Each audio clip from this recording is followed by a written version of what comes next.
Hello family, আজকে একটা লম্বা ব্লগ নিয়ে চলে এসেছি। মন্দিরটা দেখে তো তোমরা বুঝতেই পেরে গেছো যে আমি কোথায় এসেছি। হ্যাঁ, আমি এসেছি আমার দেশের বাড়িতে, কারণ এখানে হরিনাম শুরু হয়েছে। আর রাজুদাও এখানে চলে এসেছে দোকান নিয়ে। রাজুদাকে দেখে আমি প্রথমে ফুচকা খেয়ে নিলাম, আর মা আর জ্যাঠাই আমার জন্য দাঁড়িয়েছিল। আর নদী থেকে উঠে রাজুদা ওখানে দোকান দিয়েছিল। আর আগে মন্দির, পরে আমার বাড়ি, সেটা তো তোমরা সবাই জানোই। যখন আমরা এসেছিলাম তখন সন্ধে হচ্ছিল, আর সন্ধে আরতি হচ্ছিলো, তো আরতিটা ওখানে দেখছিলাম। আর এখানে ভাই, দাদা, দিদির ছেলে বসেছিল। ভাইকে সায়নকে তো তোমরা সবাই চেনো, আর মিডিলেরটা আমার দাদা। দাদা মানে এটা আমার বড় মামার ছেলে।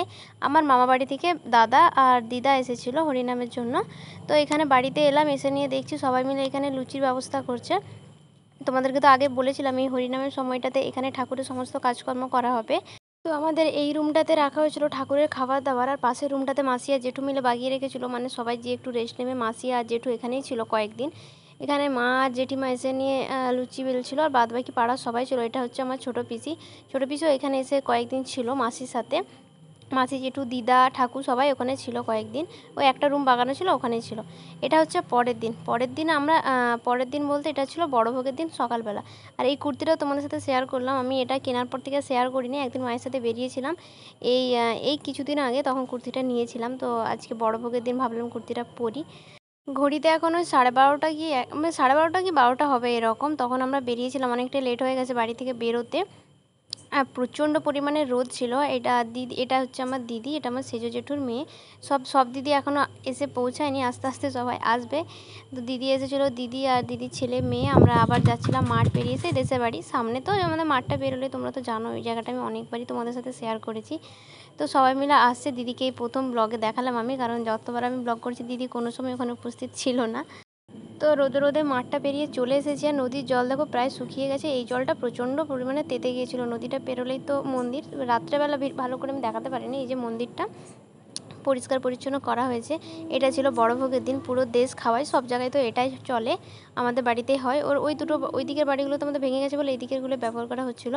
তো সেই দিন প্রায় 3টে, 3:30, 4টে অবধি খাওয়া দাওয়া চলেছে। আর এটা হচ্ছে আমি খেতে বসে গেছিলাম, তা দেখিয়ে দিলাম। মেনুতে অনেক কিছু ছিল, 2টো সবজি, চাটনি, পায়েস, পাঁপড়, দই, মিষ্টি এইসব ছিল। খাওয়া দাওয়ার পর সবাই মিলে গল্প করছিল। এগুলো সব আমাদের বাড়ির লোক, সাথে অনেকে দেখা হয়ে গেছিলো, সেই জন্য গল্প করছিল। এটা হচ্ছে আমার সানো জেঠু। জেঠু মেদিনীপুরে থাকে। এই 24 প্রহরের সময় এখানে আসে দেশের বাড়িতে। এই টাইমটাতে মোটামুটি প্রচুর লোকজন আছে, যে যেখানে থাকুক না কেন এই টাইমটাতে আসার চেষ্টা করে। আমার জেঠুরা, দুটো জেঠু মেদিনীপুরে থাকে, তো জেঠুরা আসার চেষ্টা করে। বাদবাকি আমার যে পিসিমণিরা আছে, দিদিরা, তারপরে এই বাড়িতে এখানে পাড়ার লোকজনদের সাথে অনেকের দেখা হয়। খুব মজা হয় এই টাইমটাতে, সবার সাথে অনেকদিন পর পর দেখা হয়। তো আমাদের বাড়িটাতে এখানে 2-3বার খেতে বসানো হয়েছিল। এত পরিমাণে লোক বেড়ে গেছিলো যে পরে রাস্তাতে বসাতে হয়েছিল। আর এটা হচ্ছে আমার দিদা আর ঠাকুরকে তো তোমরা চেনোই। আর দিদা আর ঠাকুর এখানে গল্প করছে, ওদের মধ্যে কিন্তু হেভি বন্ডিং একটা। তো ওখানে বাড়িতে খুব ভিড় হওয়ার কারণে ওখানে বসাতে বসাতে মানে সন্ধে হয়ে যেত খাওয়াতে খাওয়াতে, সেই জন্য রাস্তাতে নিয়ে এসেছিলো। পুরো লম্বাভাবে পুরো রাস্তা জুড়ে পুরোটাই গাছে ঘেরা ছিল, সেই জন্য রোদটা অতটা লাগেনি। অনেকক্ষণ অবধি খাওয়ানো চলছিল। তারপরে আমরা একটু কোল্ড ড্রিঙ্কস কেকের লোকজনকে দেখছিলাম। দিদি এলো বড়ভোগের দিন বিকেলবেলা, একদম সন্ধ্যে যে হয়ে গেছে, তারপর দিদি এলো। তারপর আমরা বেরিয়ে পড়লাম সবাই মিলে। রাত্রেবেলা আবার এলাম আর কি সেই বাড়ি থেকে। তো আমরা যখন এসেছিলাম প্রায় 10টা বাজছিল।